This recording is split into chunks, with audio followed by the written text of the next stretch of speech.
has made her spotlight debut as the newest Marvel Disney Plus show, and I have some thoughts. Let's talk about it.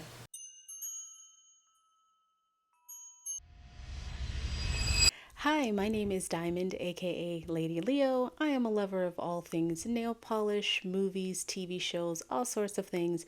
My hope is that you come to my channel, find something that you love, and hit the subscribe button because I would love to have you. So, Echo is a 5-part series, mini-series. I don't know if this is going to be a one season or if they're planning on making any more. I personally would. I do know that Echo is part of the Spotlight series, which is supposed to be focusing on more character-driven, grounded stories from my understanding. So my hope is that this is not a mini series and then we may get another season of Echo. But this is 5 episodes and it tells the story of Echo, aka Maya Lopez. And last time we saw her was from the Hawkeye Disney Plus series, which was at least a couple of years ago at this point. But it's sort of a combination of telling where she picks up at the end of that show and then, you know, kind of points in her life before and how she got affiliated with Daredevil because she's sort of like the adopted daughter. I said Daredevil. I meant Wilson Fisk, Kingpin. So she's sort of like the adopted daughter of like Kingpin and how that factors into her story as well. So I had so many things that I really enjoyed about this show. First of all, Alaqua Cox. I hope I'm pronouncing her first name right, but she is fantastic. She has such a presence as Maya. I absolutely love her as Maya. As Echo, I think she does a fantastic job. And if the show does end up getting a second season, I would love to see it focus more on her solely. I would say this is more, it is her story, but it is her story in relation to her family and her culture.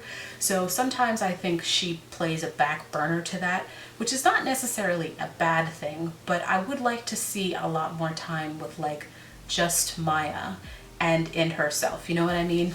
So Alaqua Cox is great. You have Vincent D'Onofrio coming back as Kingpin, who is always fantastic in this role.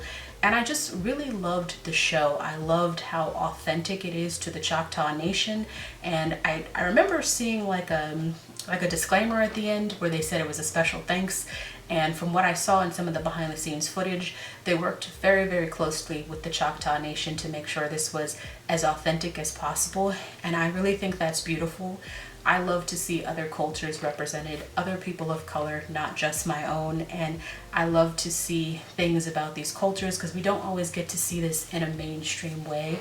So I really enjoyed those aspects of it.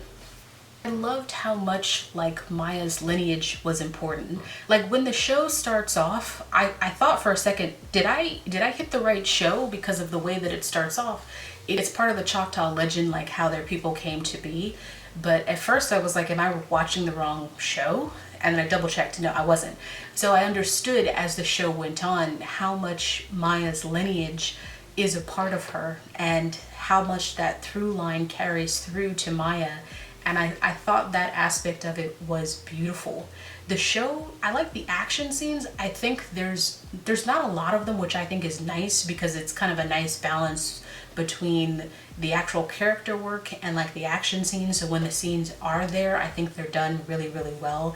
But some of my favorite things in the show are just like Maya having a conversation with her family members or, you know, friends. Like some of those things are just really poignant to me because of like the subject matter that they're talking about. And I just really enjoyed that. I think the show does a really great job with the sound design too, because there's times where it kind of pushes into Maya's perspective where like all the music and the sound is toned down and all you hear is Maya's heartbeat. And there's even a point in the finale where like I think everything is totally silent and you know you're kind of from Maya's perspective. You have her cousin signing for Maya and then you have Wilson Fisk talking, but like everything is silent. So I really love how the show plays with sound design to put you into Maya's perspective at different points in the show. I think they do a really good job with that. My only downside would be to say that I can definitely tell towards the end, like the finale in particular, which is only like 34 minutes, that there was supposed to be another episode. So I kind of like went on to IMDb and it says there was supposed to be 6. There could have been more than that. But I don't think for the majority of the show that you feel like they're doing a lot of compressing. I do think when you get to the finale, they are doing up like a lot of tying up of loose ends. So I feel like in the finale, I feel the most like, oh, this is where we cut things. The rest of the time, I think they do a pretty good job. I would have liked there to be probably at least 1 or 2 more episodes. I think that would have helped flesh out some of the things they were building to. More of a slow burn. And then it all comes to a head pretty quickly, if I'm being honest, in the finale. So I did not like hate the finale. I just thought to myself, wow, this is happening very quickly. So if the show does get another season, which I hope it does, I would like to just maybe flesh it out a little bit more, maybe give the show as many episodes as you need. So maybe that's 7, maybe that's 8, depending on what it is. But hopefully this is not the last time we see Maya. I mean, I highly doubt it's the last time we see her. I mean, when I look now in Disney Plus, she's marketed as being under the Defenders, so okay. Hopefully that means we may see her in like Daredevil's Born Again series. I don't know. It sounds like everybody's coming back for that show, so guess we'll find out when we see it. But I would love to see her there. I would love to see her like on the big screen too, so I guess we'll have to see what happens. But I had a blast watching this show. You know, I'm always interested to know how Marvel decides they're going to release a show, because this was the first Disney Plus Marvel show that they ever dropped all the episodes all at once. And they also did that on a Tuesday. So, I mean, it doesn't lend itself to like binging 5 episodes of TV on a Tuesday night. So to me, that's interesting. Like, why wouldn't you release, especially if you're going to release all the episodes at once, wouldn't you want to release it on a Friday so like people have a chance to binge it, talk about it over the weekend? I don't know. I just think it's interesting like how they decide when shows get released.